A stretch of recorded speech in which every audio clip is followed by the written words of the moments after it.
Vamos a orar. Amado Dios y Padre Celestial, aquí estamos delante de tu presencia. Vamos a hablar tu palabra, Señor. Tenemos el compromiso de transmitir tu mensaje. Todo obstáculo quítalo, Señor. Toda piedra de tropiezo que pueda impedir tu bendición, repréndala en el nombre de Jesús. Liberta los corazones. Lleva tu palabra de paz y de esperanza a amigos y hermanos y a todo el que la necesite. En cada hogar, en cada cárcel, en cada hospital, donde quiera, en cada habitación de hotel, donde haya un necesitado, que tu Santo Espíritu le acompañe y le haga sentir tu presencia en medio de la tormenta. Voy a hablar en el nombre de Jesús, esperando tu unción y tu sabiduría, Señor, por Jesucristo. Amén. Así dice la palabra del Señor en Hebreos 11, 37 y 38. Fueron apedreados, aserrados, puestos a prueba, muertos a filo de espada, anduvieron de acá para allá cubiertos de pieles de ovejas y de cabras, pobres, angustiados, maltratados, de los cuales el mundo no era digno, errando por los desiertos, por los montes, por las cuevas y por las cavernas de la tierra. Y todos estos, aunque alcanzaron buen testimonio mediante la fe, no recibieron lo prometido. Amén. Pueden sentarse. Gloria a Dios. La idea de lo que Dios me ha dado para hoy, he querido resumirla en una frase, pero tengo dos frases. Una es camino de fe y otra es salón de la fama de la fe. Porque hay salón de la fama de diferente índole. Por ejemplo, usted llega a una secretaría de Estado o usted llega a un colegio médico, colegio de abogados, colegio de ingenieros, y usted encuentra una galería donde está la foto de todos los presidentes que han pasado. Esa es la galería de la fama. Usted va a una secretaría de deporte y usted encuentra lo mismo. Usted va al Palacio Presidencial y usted encuentra todo lo que han sido presidentes desde 30 para acá.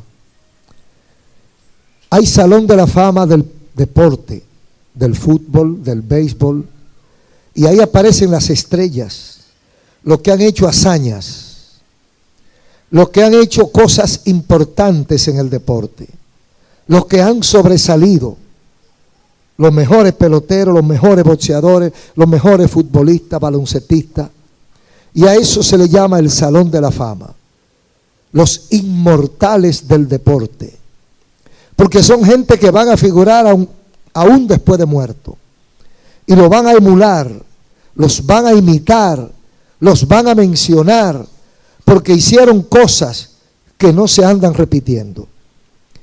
Entonces yo estaba pensando en el salón de la fama de la fe. ¿Quiénes están en ese salón? ¿Por qué están en ese salón? ¿Desearía yo estar en ese salón? ¿Quiénes integran la galería de la fe? Esto es hermoso, porque ahí no es porque dio más jonrones, ni porque encestó más el canasto, ni porque noqueó más boxeadores. Ahí no es porque fue más veces presidente. Ahí no es porque descubrió la penicilina. Ahí hay otro criterio para elegir los candidatos a ocupar un asiento en el salón de la fama de la fe.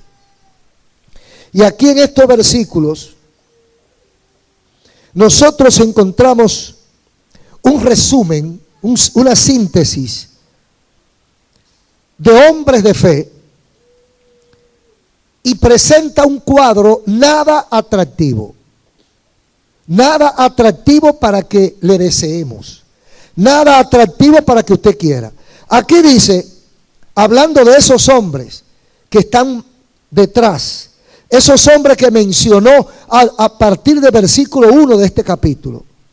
Dice: de esos hombres y mujeres fueron apedreados algunos fueron aserrados, otros fueron puestos a prueba, otros muertos a filo de espada, anduvieron de acá para allá cubiertos de pieles de oveja, de cabra, pobres, angustiados, maltratados, de los cuales el mundo no era digno.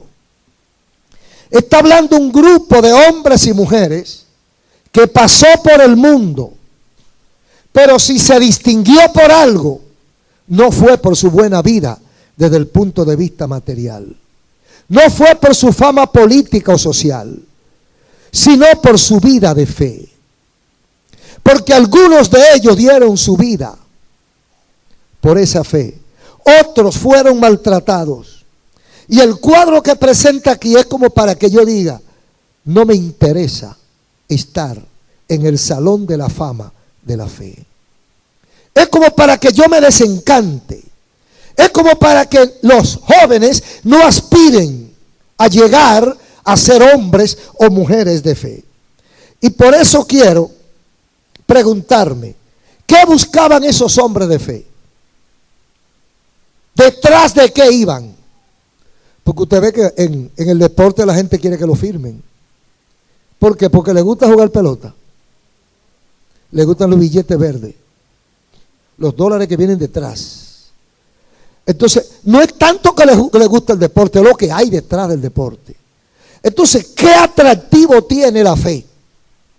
La vida de fe. Cuando dice que esos héroes, algunos fueron apedreados, otros aserrados, puestos a prueba, muertos a filo de espada, echados en foso de leones, en horno de fuego, quemado en aceite. Entonces, ¿qué contiene para que yo quiera ser un hombre o una mujer de fe? No hay atractivo material. ¿Qué hicieron estos hombres? ¿Y quiénes eran? Si fuéramos a hablar de todo, nos pasamos el mes. Pero vamos a hablar de algunos de esos hombres, algunas cositas. ¿Qué hicieron y quiénes eran esos hombres? Por ejemplo, voy a mencionar 5 o 6. El primero de ellos fue Enoc. ¿Quién era Enoc? ¿Y qué hizo Enoc? Enoc era un nieto de Matusalén, creo que fue, o hijo de Matusalén.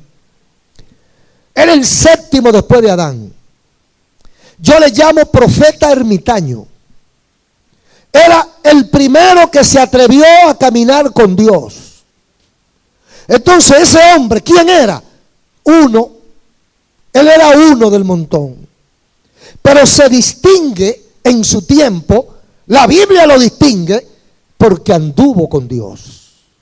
Entonces, ¿qué diferencia había entre Enoc y otro hombre? Que Enoc caminaba con Dios. Era un hombre de fe. Ahora, ¿qué hizo esto? Dice versículo 11, versículo 5 del capítulo 11 de Hebreos. Por la fe Enoc fue traspuesto para no ver muerte, y no fue hallado porque lo traspuso Dios. Y antes que fuese traspuesto, tuvo testimonio de haber agradado a Dios. ¿Por qué recoge el nombre de Enoc en esta galería de la fe? Cualquiera quisiera ser Enoc. Dice que fue traspuesto para no ver muerte. ¿Cuántos hay en la Biblia que pasaron por ahí? Él y otro. Y de nosotros yo no conozco ninguno. Pero este hombre no murió. Dios se lo llevó. Dios lo trasladó. Lo sacó de este laberinto. Lo sacó de esta selva y se lo llevó. Más adelante dice por qué. No cabía aquí. Dice ahí, el mundo, 11:38, el mundo no era digno de ellos. O sea, el mundo no soportaba a un hombre como Enoc.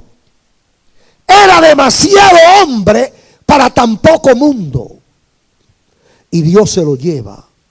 Y dice Dios, tuvo testimonio de haber agradado a Dios. ¿Quién era Enoc?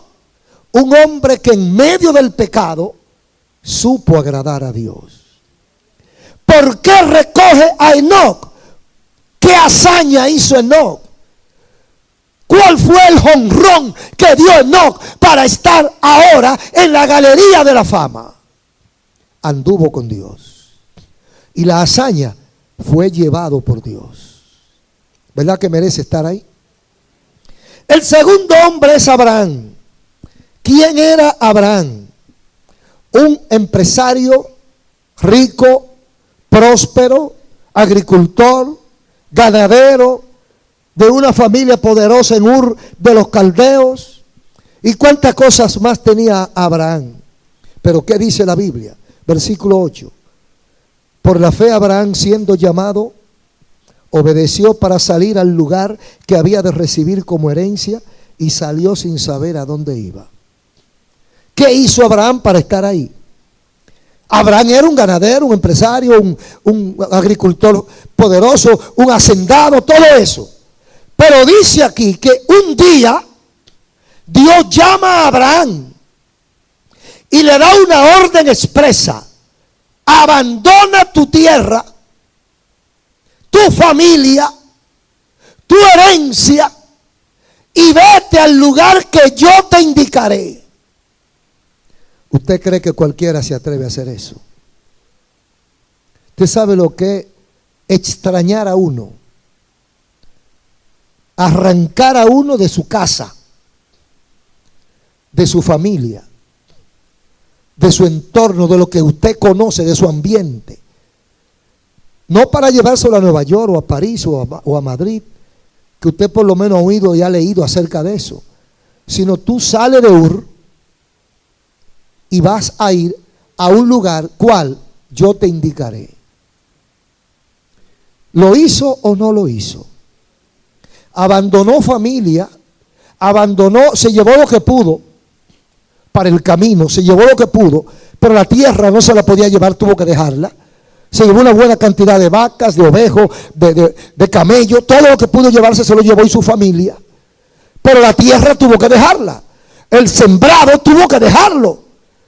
Vete a donde yo te indicaré.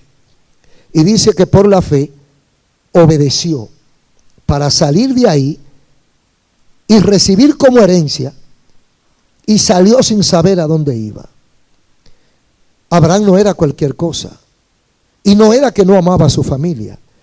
Lo que pasa es que en primer lugar estaba Dios, y Abraham no era un loco tampoco, porque hay gente aquí que se llevan de cualquier loco viejo y le dice: mira, dice Dios tal cosa, y se lo creen y se van y fracasan. Abraham sabía lo que estaba haciendo. Abraham estaba seguro de que Dios le había hablado, porque Dios no manda a nadie a decirme nada. Siempre que Dios quiera decirle algo y alguien venga y se lo dice, usted tiene derecho a pedir confirmación directa, porque usted no es un abortivo, usted es un hijo legítimo.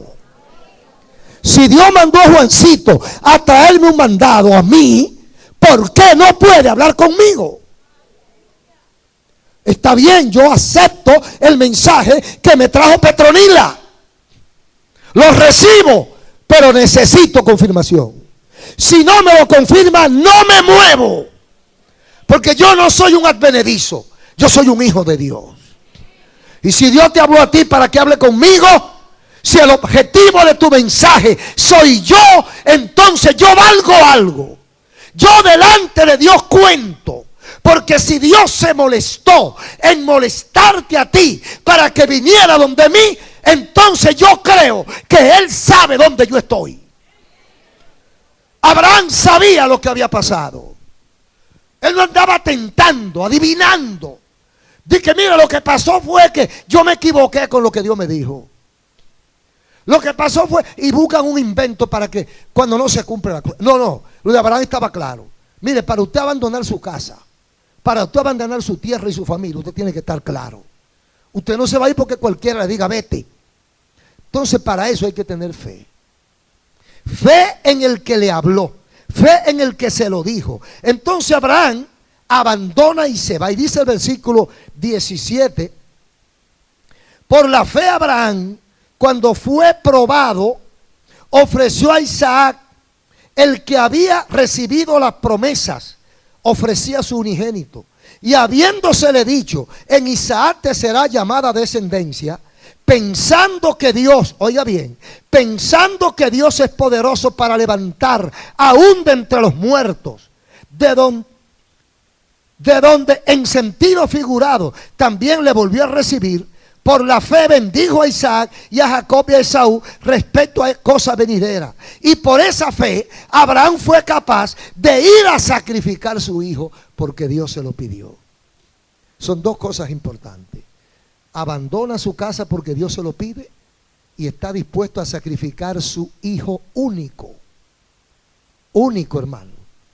Y sobre el cual había una promesa de que te voy a dar una descendencia y los descendientes tuyos serán como la arena del mar. Y solo tenía un hijo y Dios se lo pide.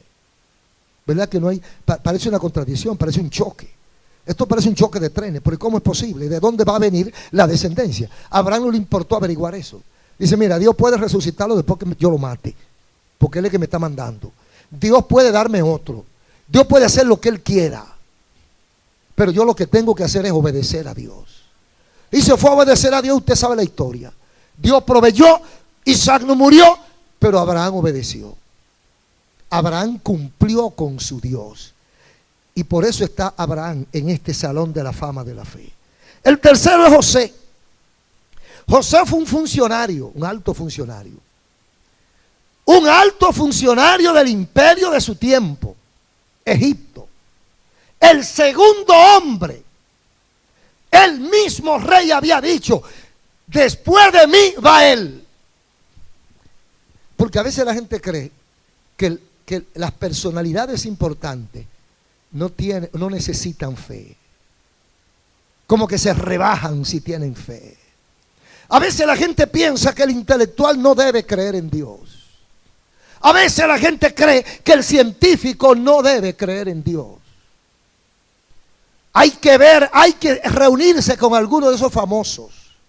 En una ocasión escuchaba a uno de esos científicos de la NASA en un hotel en Connecticut. Y él cree en Dios. Y es el inventor del chip. Y él cree en Dios.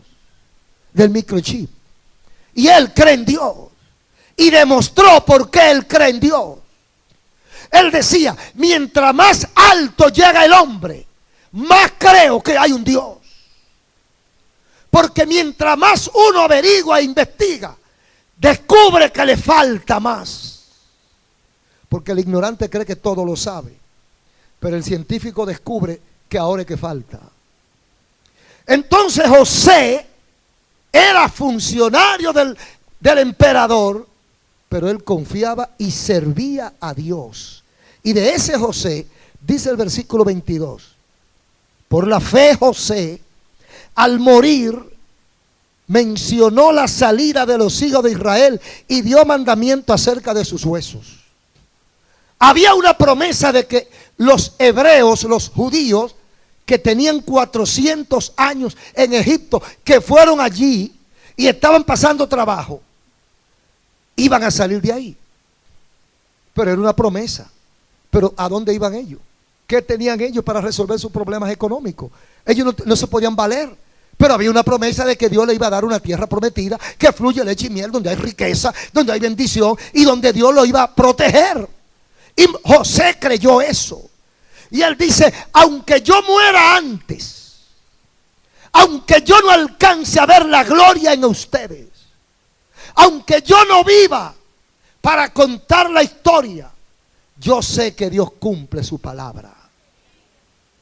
Y por eso dice el versículo 22, dio instrucciones para que cuando eso sucediera, no dejaran sus huesos ahí. Llévense mis huesos con ustedes. Eso es como romántico, ¿verdad? Llévate mis huesos, no me lo deje aquí. ¿Qué me importa a mí donde dejen los huesos? Pero el asunto es lo que significa esto. O sea, yo no soy de aquí. Yo pertenezco a ustedes y voy a otro lugar. me da una idea, un perfil del cristiano transeúnte, pasajero aquí en esta tierra. O sea, yo no soy de aquí, de este mundo. Yo no soy de Egipto. Yo soy el segundo hombre en Egipto, pero yo no soy de Egipto. Es decir, mire, la bonanza no me ha comprado.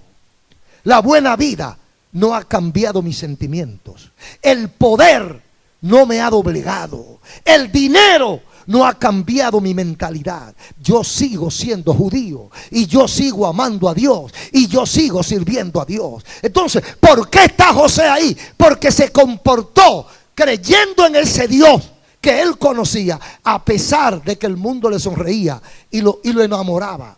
Porque a veces en la humildad es muy bueno ser cristiano. Cuando uno para resolver un problema económico tiene que orar, para pagar la casa tiene que orar todos los meses porque no consigue. Y todos los problemas económicos o de cualquier tipo que se le presenta tiene que orar, consagrar y ayunar para que Dios resuelva. Pero cuando usted tiene fortuna, cuando usted tiene acumulado, cuando usted tiene buen fondo, usted no tiene que estar orando. Usted hace un cheque o hace una llamada o saca una tarjeta. ¿Cuánto que vale 200,000? Toma. No hay que orar. Pero cuando es pobre hay que orar. Entonces la gente piensa el que tiene dinero no le sirve a Dios. El que tiene dinero no necesita la fe. Estamos hablando del salón de la fe. Entonces este hombre no era pobre. Este hombre tenía dinero y tenía poder. Usted se imagina muchísimo de la gente que nos escucha con dinero y con poder. ¿Qué hace? ¿O qué no hace? Usted se imagina ese tipo de gente que cree que no se va a morir nunca. Un hombre que tenga poder y dinero, mire, todas las mujeres son de él. Por lo menos eso es lo que él cree. Y usted le pasa como unos hermanos. Una hermana que le decía a su esposo que ella se iba a dar cuenta cuando él estuviera viejo. Eso era una indirecta que le estaba tirando, porque ya estaba viejo. Dice, yo me voy a dar cuenta cuando tú te estés poniendo viejo, le dice la esposa. ¿Cómo tú te vas a dar cuenta? Cuando empieces a enamorarte de muchachita. Fue efectivo el remedio, porque el tipo se frenó y dice, espérate, esta mujer se va a dar cuenta cuando yo empiece. Porque al viejo le encanta enamorarse de muchachita.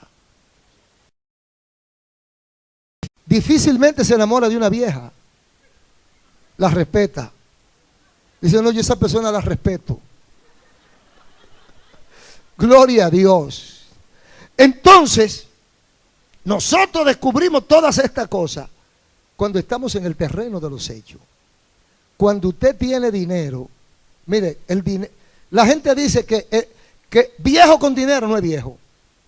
Dicen las muchachas, yo he oído eso. Dicen, no, si no tiene dinero es viejo. Pero tiene millones, pues joven. Porque el dinero rejuvenece. ¿Por qué? Poder y riqueza. El que tiene poder y riqueza lo tiene todo. Y no digo los viejos, la vieja también. Porque la vieja, mire, la vieja difícilmente le tiran el ojo a un viejo.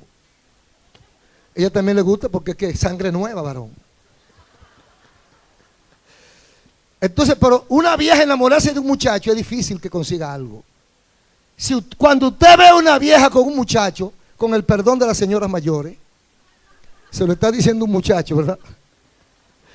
Cuando usted ve una doña de 60, 70, con un muchacho de 30 o de 25, averigüen en cuáles bancos tiene la cuenta.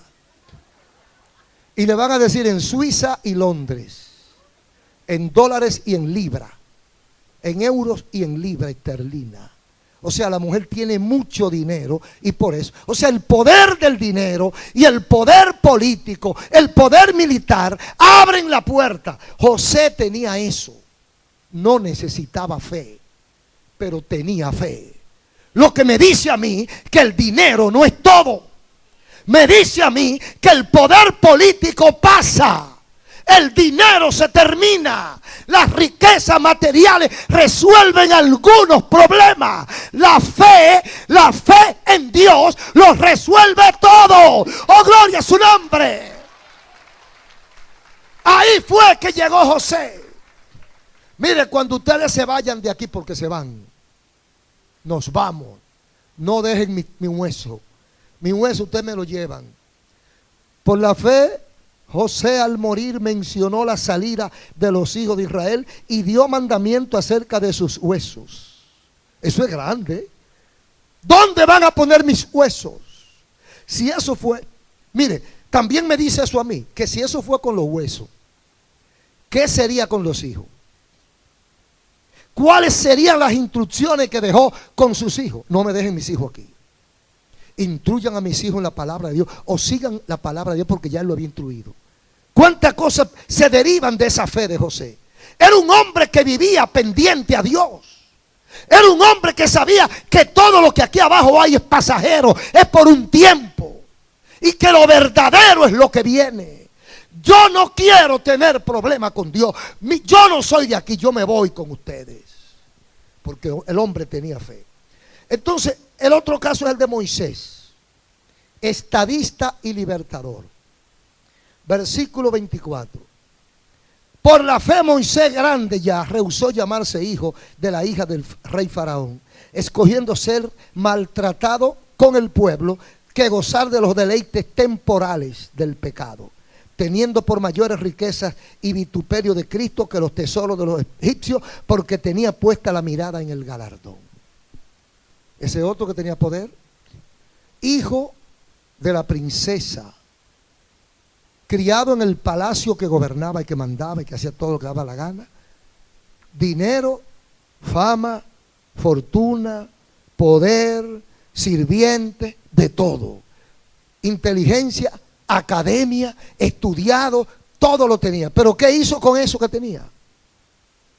¿Qué hizo Moisés con todos los privilegios que llegaron a su mano sin él buscarlo?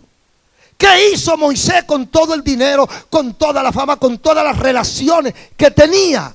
Aquí dice muy claro lo que hizo él. Por la fe Moisés, hecho ya grande, rehusó llamarse hijo de la hija del rey Faraón. Mire, cuando estaba chiquito era hijo de la princesa, y cuando está grande dice que no, que a él no le interesa ser hijo de ella. Y dice la Biblia que lo hizo por fe.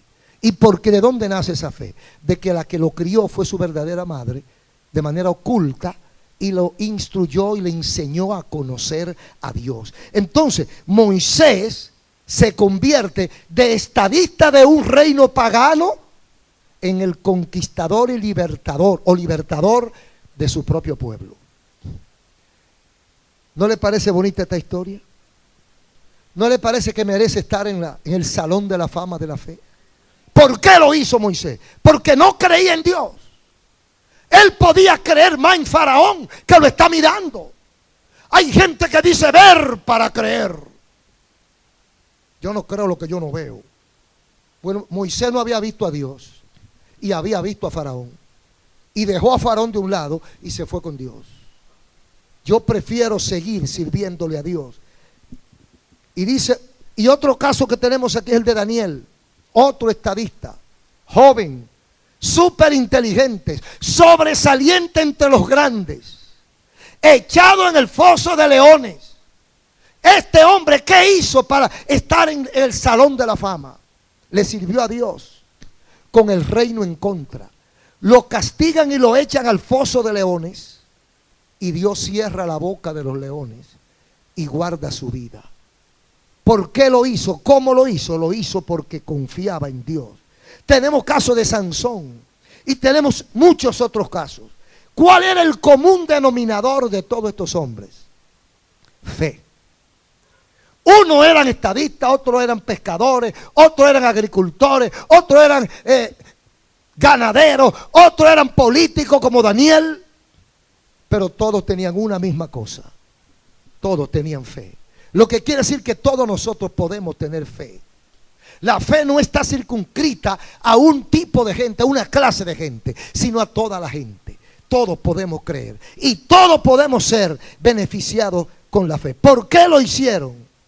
¿Y qué debemos nosotros imitar de esta gente? Dice los versículos 14 y 15 de 11 de Hebreo. Porque lo que esto dicen, Porque los que esto dicen claramente dan a entender que buscan una patria. Pues si hubiesen estado pensando en aquella de donde salieron, ciertamente tenían tiempo de volver. Cójale el hilo. ¿Por qué lo hicieron? Porque eran anormales. Porque no amaban la vida. Porque eran tarados. Porque eran escasos de mente. ¿Por qué lo hicieron? Porque lo que esto hicieron claramente dan a entender que buscaban una patria. No tenían patria. Ellos buscaban una patria. Y dice, si hubiesen pensado en aquella de donde salieron en Egipto. Ellos no tenían patria, materialmente hablando. Ellos habían sido hebreos, pero tenían siglos viviendo en Egipto y sabían que no eran de Egipto. Eran apátridas. No tenían patria. ¿De dónde tú eres? Yo no sé. De ninguna parte. Yo no tengo nación, yo no tengo país. Entonces dice, ¿qué es lo que los une a ellos? Buscaban una patria. ¿Está usted buscando una patria o usted se conforma aquí? Yo siempre he estado claro en esto. Yo estoy aquí un tiempo hasta que Dios quiera, pero yo no quiero estar aquí. Cada vez que yo veo todo lo que está pasando, cada vez que veo la charlatanería que hay, las injusticias de la justicia, cada vez que yo veo los crímenes de la delincuencia, la violencia y todas las cosas que están pasando, que cada día se empeora más, me convenzo cada día más que yo no pertenezco aquí. Yo voy en busca de algo como esta gente. Dice, si hubiesen pensado en de dónde salieron, se hubieran devuelto. A ellos no les interesaba Egipto. Nacieron y se criaron en Egipto y no les interesaba Egipto. Moisés, que había estado en el palacio gubernamental desde su nacimiento o desde su niñez, no le interesaba la riqueza y el brillo de Egipto. Prefería buscar una patria celestial. Y esto va en contra de mucha gente de hoy, del siglo XXI, que abandonan la patria celestial por esta patria pasajera. Hay gente que le ofenden a Dios para que no lo cancelen del trabajo. Hay gente que le ofenden a Dios por no demostrar quiénes son. En una ocasión, o en más de una ocasión, hay altos militares que han sido abochornados porque le sirven a Dios. Pero según los testimonios de ellos, ese bochorno dura un tiempo. Y luego esa persona que lo avergonzó o que intentó avergonzarlo, tiene que pedirle perdón y pedirle que ore por él. O sea, nosotros no estamos falsificando la fe. Nosotros no estamos inventando, estamos creyendo lo que dice la Biblia. Esta galería de hombres no eran tarados, eran inteligentes. Sabían lo que estaban haciendo. Y todos ellos coincidían en que tenían fe en Dios. Iban hacia una patria que todos deseaban. Buscaban algo, buscaban una patria, porque se sentían extraños aquí en la tierra. No les interesaba el pasado. Ahí está la prueba. No querían volver. ¿Cuántos de ustedes les interesa el pasado? Ay, antes cuando yo era rico. Antes cuando yo era joven. Yo me puse a pensar en estos días. Yo tengo 63 años. Digo yo, si todas estas cosas que están pasando, todas estas bendiciones que están pasando, hubieran pasado 20 años atrás, y algo como que me refrescó. Dice, sí, quítate 20 años y tú tienes 43. Entonces empieza a enumerar las cosas que no tuviera. Mira, lo primero es que no tuviera nieto. Es porque el más viejo tiene 14 años, no tiene nieto. No tiene hijo casado. Y mire, usted se pone a calcular. ¿Cuántas cosas tuviera otro? Tuviera más fuerza, tuviera menos figura, ¿verdad? Tuviera menos experiencia, también tuviera. ¿Cuántas cosas tuviera menos? Entonces nosotros, contentos con lo que tenemos que darle gracias a Dios y saber que vamos nosotros a una patria celestial y no nos interesa el pasado. Mire, nunca piensa en el pasado. Ese cuento de que antes era mejor, mentira. Antes no era mejor. Yo recuerdo, yo tenía una motocicleta que cogía 1 galón de gasolina.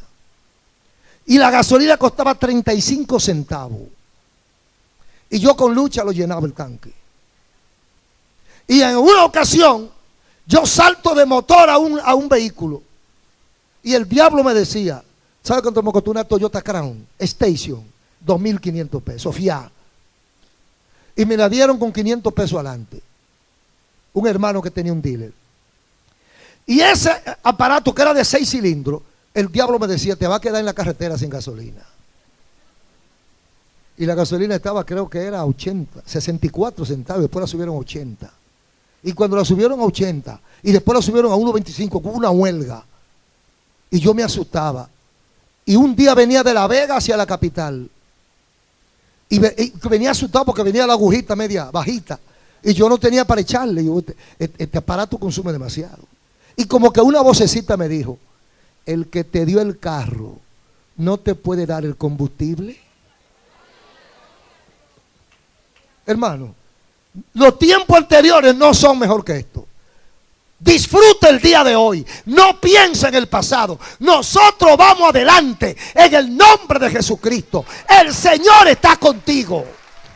No te recuerdes del pasado. El pasado hace daño. En todos los aspectos, el pasado hace daño. Dice, no les interesaba volver para atrás. Y dice aquí, ellos podían volver a Egipto, pero dice, no les interesó.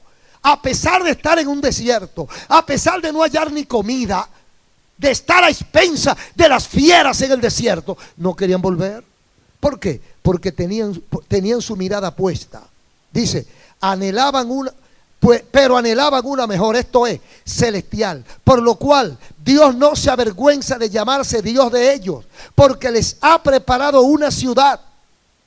Y dice en otra parte ahí, que se sostuvieron viendo al invisible. Mire, ese es el norte, el oeste, el norte, ¿verdad? Más o menos. Ese es el norte. Hacia ahí está Dios. Pero yo no lo veo, pero yo voy para allá. Entonces se sostuvieron con esa fe. Tenían aspiraciones y soñaban con algo mejor. O sea, a mí no me interesa el pasado, pero yo quiero algo mejor que lo que tengo. ¿Entendido eso? No es que seamos retrógradas. Lo que pasó ya pasó, pero yo voy adelante. O sea, yo estoy soñando con algo mejor que lo que tengo. Yo voy en busca de la promesa de Dios. Dios tiene cosas buenas para mí. A veces, hoy mismo nos decía una señora y nos contaba su vida, sus problemas con su esposo, que ya ella no valía nada, Digo, hermana, ponga punto y aparte. Lo que pasó ya pasó. Vamos a buscar lo que Dios tiene hoy, ahora para ti. De aquí para adelante, Dios tiene cosas mejores que las que pasaron. Eso es lo que dice la Biblia. El Señor no nos llama a derrota. Si hay derrota en tu vida, revísate, porque el Señor no te llama para pisotearte, para humillarte, para destruirte. Él te llamó para levantarte, para darte brillo, para darte fuerza, para darte gloria. Oh, bendito sea su nombre. Eso es normal en la Biblia. Eso no es un nuevo evangelio. Eso no es cuestión de prosperidad y de nueva era. Eso es cuestión de lo que lo ha dicho la Biblia siempre. Esa gente iban hacia adelante, mirando nada, pero iban adelante porque eran hombres de fe.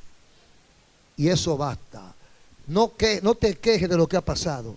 Gózate con lo que viene. Hay una promesa divina. Hay promesas para nosotros. Esteban tuvo un vislumbre de la gloria de Dios.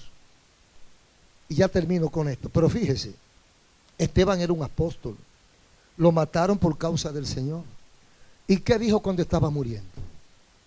Veo los cielos abiertos. Hoy, ¿por qué se abrieron?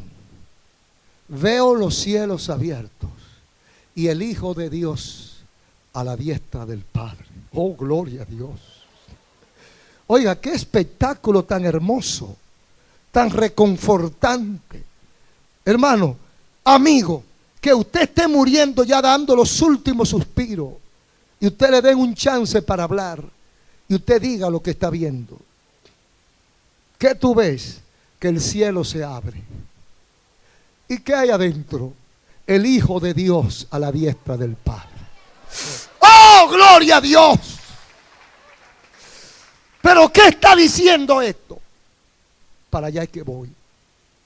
La puerta se abrió para que yo entre. La puerta se abrió para darle entrada a un hijo de Dios. La puerta se abrió porque aquí hay un hombre de fe. La puerta se abrió porque el diablo no pudo con nosotros. Y vamos rumbo a la patria celestial, a donde está Cristo. Y recuerde lo que dice 14:1 de Juan. Cristo dice: voy a preparar lugar para ustedes. Si me fuera y preparar el lugar, volveré. Pero Él fue a preparar, y Esteban vio a Cristo a la diestra de su Padre, como una confirmación de que nosotros podemos seguir pasando ciertos trabajitos aquí, porque lo que nos espera es mucho mejor que lo que pasó. ¿Cuál ha sido nuestra hazaña en la fe? ¿Cree usted que puede estar en el Salón de la Fama de la Fe?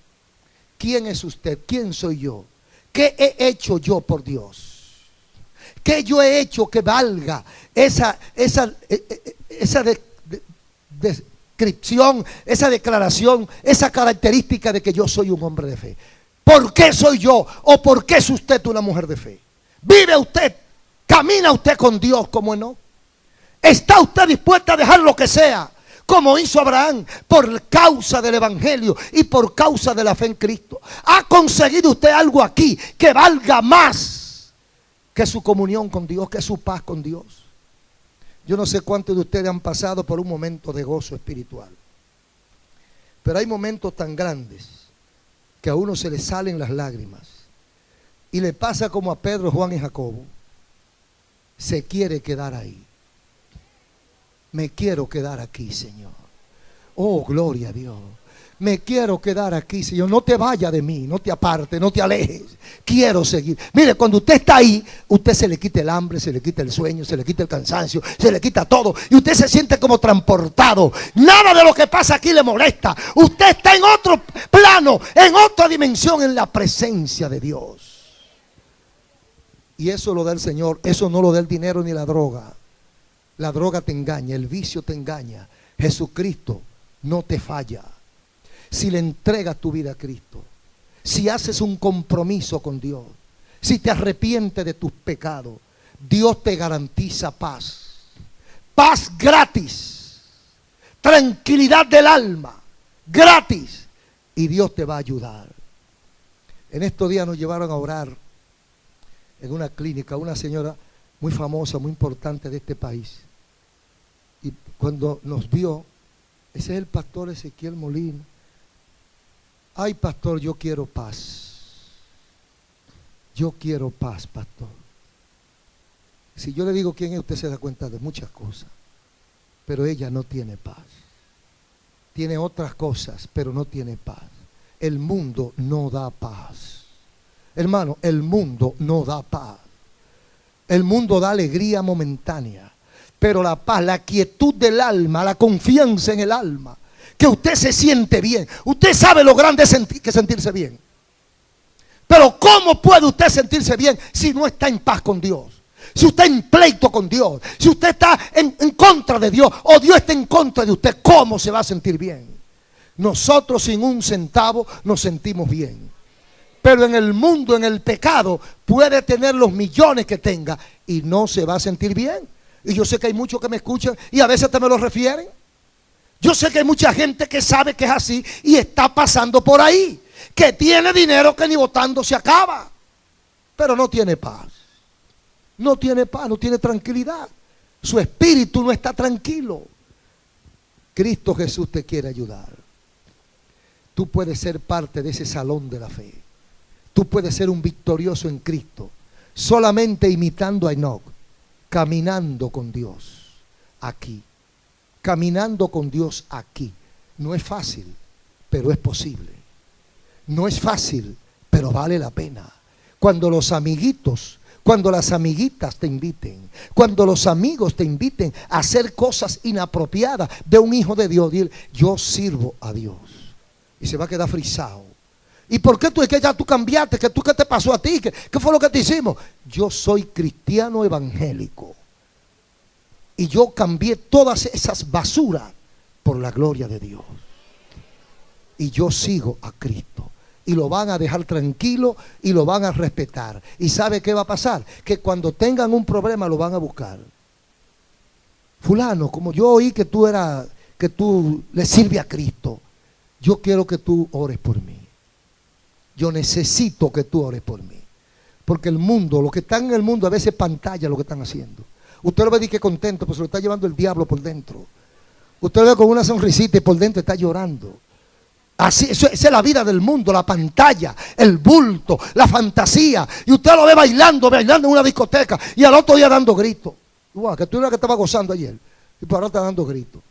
Ese es el mundo. El mundo es ficticio, una paz ficticia. Cristo Jesús te quiere cambiar ese panorama tétrico para darte un panorama de brillo y de tranquilidad. Un aplauso a Cristo.